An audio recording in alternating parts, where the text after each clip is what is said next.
Every 49ers fan should know this little-known part of 49ers history. It's the story of how Tim Harrison, the owner of Canyon Inn, might have just put that little extra in that got us to our first Super Bowl. We'll just let Tim tell us himself.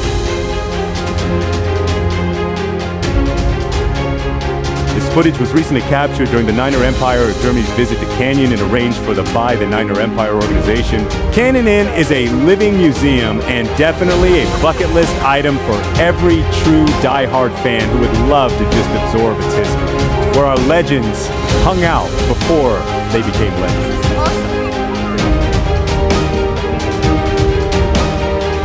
We were in Time magazine. They're telling the story. I've got a copy of that over there, saying how they were eating for free every time they won at the Canyon Inn.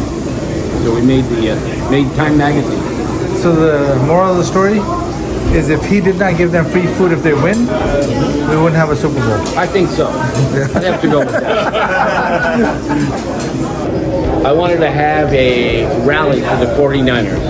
They were actually not doing too well at that time. They'd only won 10 games. They'd gone 2-14, 2-14, and then 6-10. And I decided I wanted to have a rally for the 49ers. And I talked to John McVay at the time, who was Sean McVay's grandfather, who is now the coach of the Rams. And he said, well, you know what? That sounds like a good idea. You need to talk to RC, who's RC Owens. So RC Owens was head of public relations at the time. So RC came up and we had lunch.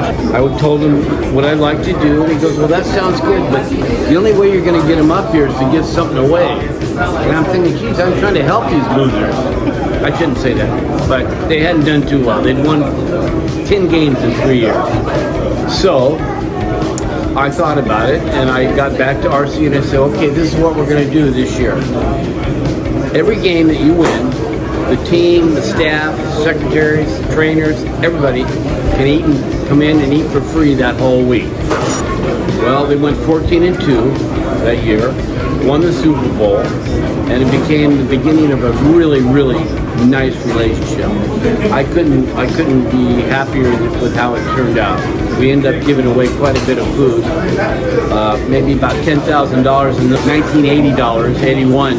So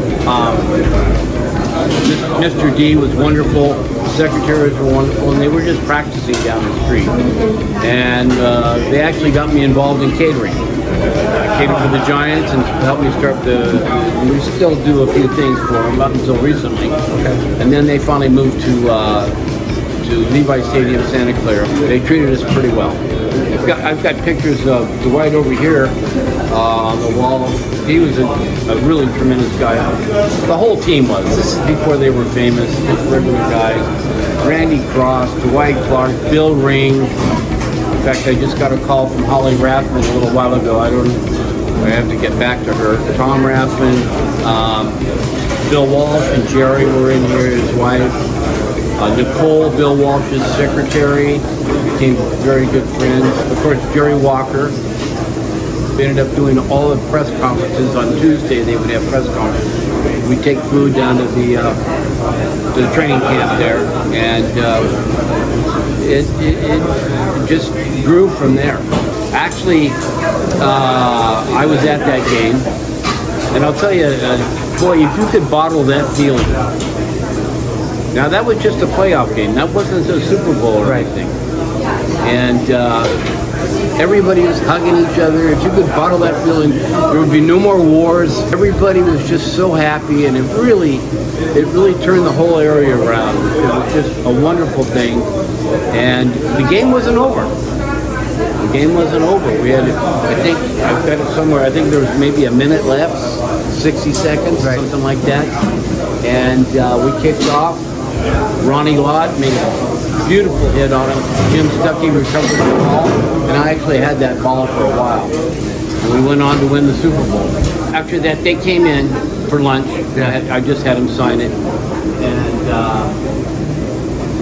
it was no big deal at the time, because they still hadn't won the Super Bowl yet.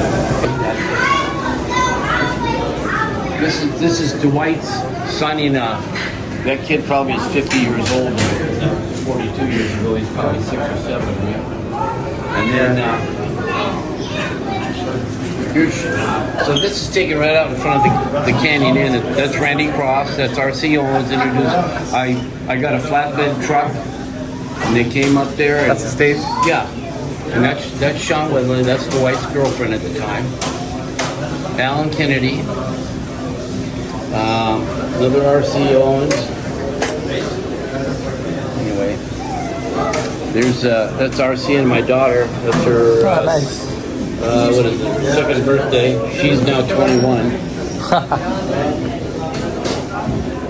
And then, of course, I had that sign made when they won the first Super Bowl. Okay. That used to be on El Camino. In fact, that was in the museum Right. at Levi. And then when they made their run, they brought it up, and I'm just going to keep it.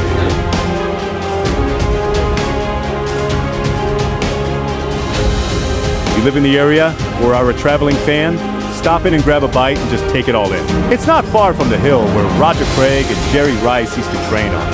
Plus, you never know who you might bump into. Go Niners!